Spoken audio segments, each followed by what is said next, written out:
Hey folks, Damon Vrabel at the Council on Renewal. I want to follow up Renaissance 2.0 with a second video series focused on money. Some specific issues we need to clear up because it seems like nobody understands the issue of money and what the problems are that's causing the United States to enter one of the more dangerous phases of its life.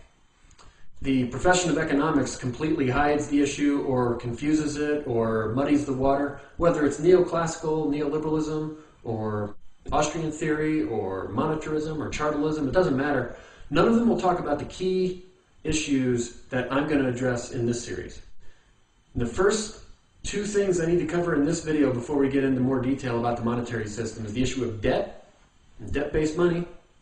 Because I've used that term in articles and videos and people don't know what I'm talking about. We need to get real specific about it. And second, the issue of privately held balance sheets. Now, to explain both of those, I need to explain what a balance sheet is overall. And many of you know this already. They teach it at business schools and accounting schools, but even those schools don't teach the issue that I'll talk about in this series, mainly Machiavellian power. So a balance sheet is a T diagram with assets on the left and liabilities or debt on the right. And this is used to paint the picture of someone's financial condition at any given time.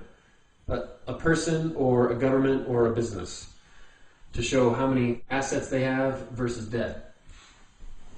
So let's say you live in a $100,000 house, or you rent a $100,000 house, a rental property, and you had to get an $80,000 loan from a bank for that house. So that's 100K asset and 80K debt.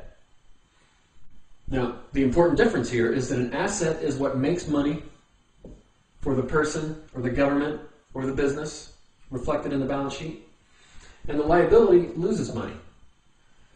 It costs you money over time, plus you owe it back to someone else. It's not something that you will keep. And in a world governed by money, where money rules the world, it's what determines power. If you have something that makes money, that increases your power, or the person, or the government, or the business's power. And liability, since you lose money, it decreases a person's power. That's the key Machiavellian dynamic that no one will talk about in schools. And of course, why would they? The people with power don't want other people being taught the rules of the world. But remember this diagram. You're going to see it in a lot of the other videos. The T diagram and what makes money and loses money and makes and loses power. It may seem boring, or you may wonder why we're talking about balance sheets, but it really is it gets to the most important source of power in the whole world. I'm going to draw another balance sheet up here. Again, assets on the left and liabilities on the right. And this one is going to be the people's balance sheet, the population of the United States. And this will be the banking system's balance sheet. You need to see this picture in order to understand our monetary system. Just reading Austrian theory about the need for intrinsic value, or reading the gold bugs about the need for gold backing, it's not true. And reading the monetarists about the quantity theory of money. It all misses this issue here, where all money in our system comes into the economy as an asset to the bank. What an amazing power, isn't it? To be able to create electronic digits, put them on your balance sheet, something that makes money and gains power for you. Because they aren't really loaning anything. They're just adding electronic digits to someone's bank account. And it's people that sign up for debt. So all money comes into the system as a debt to the people. It's on the liability side of their balance sheet. All money comes into the system that way. And so what do you know already, just based on this diagram? Well, you know that the monetary system, by its very design, is designed to make money and gain power for the banks, and over time lose money and reduce power of the people, or the government, or other businesses that aren't aligned with the banking system. Whatever is on this balance sheet over here, it doesn't matter what it is. Everything else besides banks can only get debt. As far as source money coming into the system, it all comes into the system as debt. Now, isn't that a bit ridiculous to have a monetary system that only serves a few people in a nice clique over here and is designed to diminish the power of everyone else? And that's the first major point I wanted to make. Now, this means a lot of things that we'll get into in other videos, and I addressed it in Renaissance 2.0 to some degree. But one of the things this means is that Austrian theory, the Austrians who say we just need to save more and that'll fix our economy, well, it's impossible to have net savings in a system where all money comes from debt. That's an illusion now. It's been an illusion for 30 or 40 years. It was true back when Austrian theory was written, back when the people had money that was an asset to them, and they could store in the bank for a fee, and then the banks could use it for investment. That real savings could exist back then. It cannot exist now. On a net collective basis, it can't exist because everyone's in debt.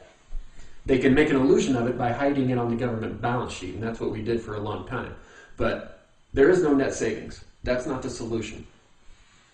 The other thing to mention is that this is usury. It's monolithic usury. It's a pyramid system where a few people kind of live off the backs of everyone else. And that seemed like a good thing in the first phase, in the first few phases. But now we're getting to the point of saturation. And we're getting to the point where people are realizing their debt slavery condition. And so that's a problem, having a monetary system built 100% on usury. Now, this also sets up a major divide in the world between, on the one hand, capital holders. These are the richest people in the world, the richest pools of capital in the world. And on the other, generally, let's just say the people. So you have private capital holders versus the people. And the capital holders control the private banking system. And this is the ultimate source of power in the world, because it's even more powerful than just owning assets on your balance sheet. Whereas the capital holders sit above even balance sheets, and they use their power to control balance sheets. Not only do they control the banking system, but through the banking system, they control everybody else's balance sheet, all the other people, governments, and non-bank businesses. So these are the ultimate Machiavellian controllers in our system. So that's the second point, that this is private capital. It's a privately held monetary system. The monetary system itself is privately held. Don't believe the lie that government prints money. It hasn't happened in ages. It's not true. We get liquidity, we get money from going into debt, ultimately to the private capital holders. And they're not the only ones over here on this side of the world. You also have like the top MBAs, the people that come out of the top business schools and go to work for the elite banking system. The top JDs, the top lawyers, they go to the law firms that work with the banking system. Oh, and the top economists. Economists basically work for the banking system. It's no surprise then that they don't talk about this fundamental issue. Nobody wants you to know about that. And I don't even know if it's deliberate when it comes to the economists. The issue with economists is they don't live in the real world of balance sheet and Machiavellian competition for assets on the balance sheet. They deal with theory. In fact, I don't think I ever heard the issue of a balance sheet discussed in any of my economics courses. And I had a lot of economic training. So, not only do you have these really driven, really smart people serving the private capital holders, so it's a really powerful system, they've also learned how to get things like courts over here. The top corporate officers in the system. Advertising. Top politicians, people like the president, the treasury secretary, the secretary of state, secretary of defense. They're all kind of over here aligned with the capital holders and the banking system. Basically, whoever wants to be in the world of money and power, they're over here. And everyone else is stuck in the world of diminishing money and diminishing power. The purpose of private elite schooling is to gain access to this little clique.